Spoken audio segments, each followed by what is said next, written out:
We cannot let Carney get a majority government. And if you live in one of these three ridings, you are a key figure in making sure that we stop him from getting a majority. On Monday, April 13th, three ridings are going to have federal by-elections. What's a by-election, you might ask? Well, basically, it's when the representatives who were originally voted in different ridings are for whatever reason not able to continue representing that riding as an MP. So those ridings need to re-elect a new person to represent them in the House of Commons. For these particular by-elections, Bill Blair left his seat in Scarborough Southwest to become Canada's High Commissioner to the UK. Sir Freeland resigned from her position as University Rosedale's Member of Parliament because she took on a number of different roles as well. In the case of Terrebonne, there was actually a challenge against Elections Canada saying that the vote was inaccurate. So all three of these ridings are going to get to re-vote in their candidate. Well, what does this have to do with Carney getting a majority? Well, when Carney's government was first elected, they had a minority. And while they continue to have a minority, they're only 2 seats away from having a majority. A minority government is generally considered to be more democratic because for every single decision that gets made in the House of Commons,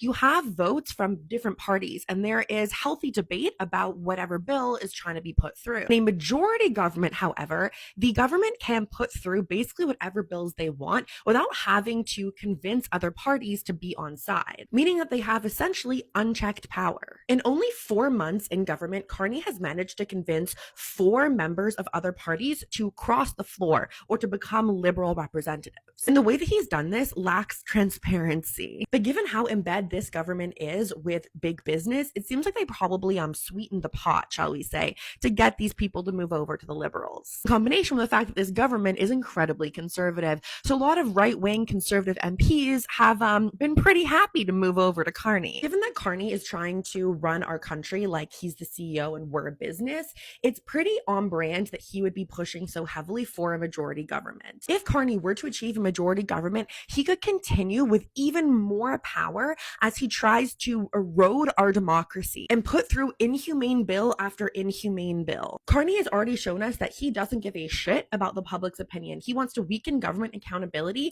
and basically be able to make all the decisions himself. And the decisions he's been making aren't in the interest of anybody but the rich. This is why the April 13th by-elections are so important. If the Liberals win in at least 2 of these ridings, they will have a majority. Already, this government has managed to violate charter rights on numerous occasions. The last thing we need is to further embolden them. So if you live in one of the ridings that has a by-election, get out and vote and do not vote Liberal. If you know someone who lives in one of those ridings, tell them to get out and vote. You're being handed an opportunity to take back at least some power in this government, so let's not waste it.